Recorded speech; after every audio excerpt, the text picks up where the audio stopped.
Horror Mirror।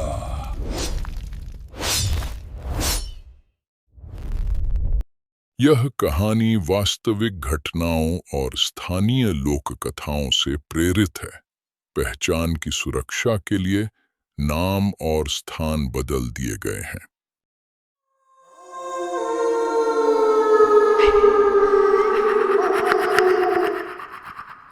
Dhananjay और शेखर दोनों बेंगलुरु के रियल एस्टेट व्यवसाय में अत्यंत सफल युवा उद्यमी साझेदार थे। वे हर दिन अपने व्यवसाय का विस्तार करने के लिए राज्य और अन्य राज्यों की प्रॉपर्टीज में निवेश करते थे। उनका रोज का कारोबार करोड़ों में होता था।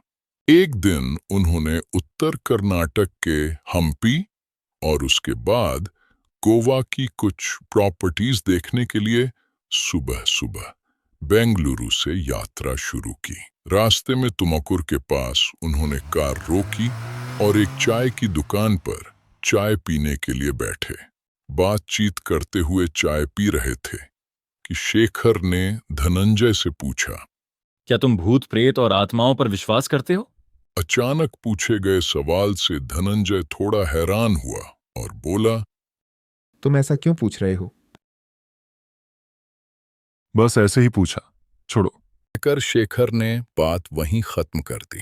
उस दिन दोपहर में उन्होंने हम्पी के विरूपाक्ष मंदिर का दौरा किया और पास के खेतों के आसपास खाली जमीन देखी।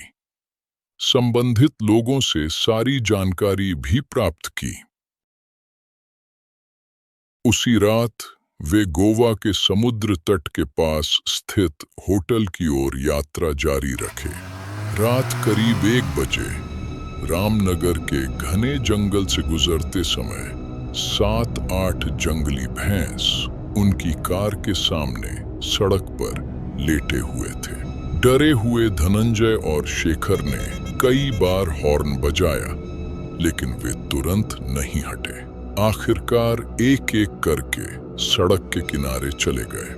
उनमें से एक भैंस की आंखें सीधे शेखर को घूर रही थीं। यह देखकर शेखर घबरा गया। उन्होंने फिर यात्रा जारी रखी और रात 2 बजे होटल पहुंचे।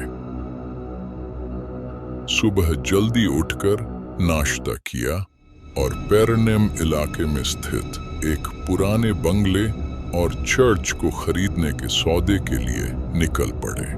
वह बंगला और चर्च लगभग 100 साल पुराने थे। घने जंगल के बीच स्थित उस जगह का माहौल बेहद डरावना था। वहां एक भी इंसान दिखाई नहीं दे रहा था। बंगले के सामने एक कुत्ता उन्हें देखते ही अजीब तरीके से भौंकने लगा। उसकी आवाज बहुत डरावनी थी। तभी वहां एक वृद्ध महिला आई। उसका नाम क्लारा एंटोनी था। उसने कहना शुरू किया, 1961 में इस घर में रहने वाले लोग भारत से पुर्तगाल चले गए थे। उनका नाम रिचर्ड और उसकी पत्नी रोमाना था। अगर आप चाहें तो अंदर जाकर देख सकते हैं। मेरी उम्र हो गई है, हिम्मत नहीं है। रात में यहाँ अजीब आवाज़ें सुनाई देती हैं और दाईं तरफ वाले कमरे को बिल्कुल मत खोलना। शेखर और धनंजय ने बंगले का गेट खोला और धीरे धीरे अंदर गए। दीवारें चमगादड़ों से भरी हुई थीं। पक्षियों ने घोंसले बना रखे थे। हर जगह मकड़ी के जाले फैले हुए थे। चारों ओर गहरा अंधेरा था। अंदर जाते ही उन्होंने देखा कि महिला के कहे अनुसार दाईं ओर एक कमरे का दरवाजा बंद था। धनंजय की जिज्ञासा बढ़ गई। नहीं धनंजय, उस दरवाजे को मत खोलो। शेखर चिल्लाया। फिर भी बिना सुने धनंजय ने धीरे से दरवाजा धक्का दिया। दरवाजा खुलते ही सैकड़ों चमगादड़ बाहर उड़ गए।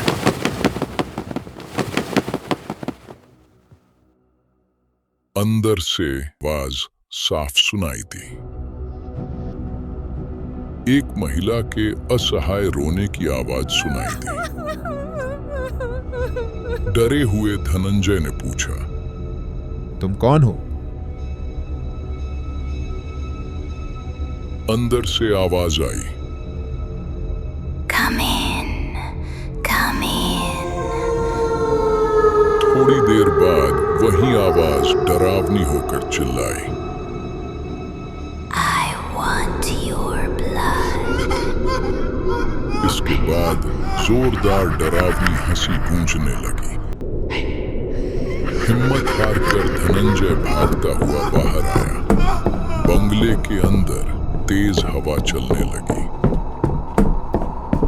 बाहर आते ही धनंजय जमीन पर गिर पड़ा।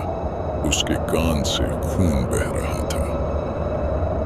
वृद्ध महिला गुस्से में चिल्लाई, मैंने पहले ही कहा था कि उस दरवाजे को मत खोलना। शेखर ने तुरंत धनंजय को कार में डालकर अस्पताल पहुंचाया। 2 दिन तक उसका इलाज चला। उसी दौरान पुर्तगाल से रिचर्ड का फोन आया। उसने कहा, सॉरी धनंजय, मैं बताना भूल गया था। मेरी बेटी को उसी कमरे में अपराधियों ने मार डाला था। हम उस समय विदेश यात्रा पर थे। हमें नहीं पता था कि उसकी आत्मा अभी भी वहां है। जब वे बात कर रहे थे तभी मोबाइल स्क्रीन पर एक महिला का चेहरा दिखाई दिया।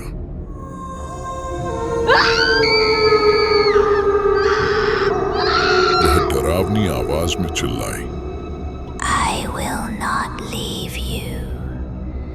You will meet your demise.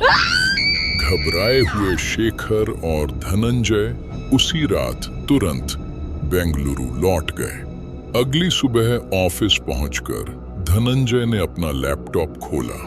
Screen पर एक ही वाक्य चमक रहा था, I will not leave you. You will meet your demise. अगर आप इस वीडियो का अगला भाग चाहते हैं तो पार्ट 2 कमेंट करें। अगर आपको यह वीडियो पसंद आया हो तो इसे लाइक करें, सब्सक्राइब करें और अपने दोस्तों के साथ शेयर करें।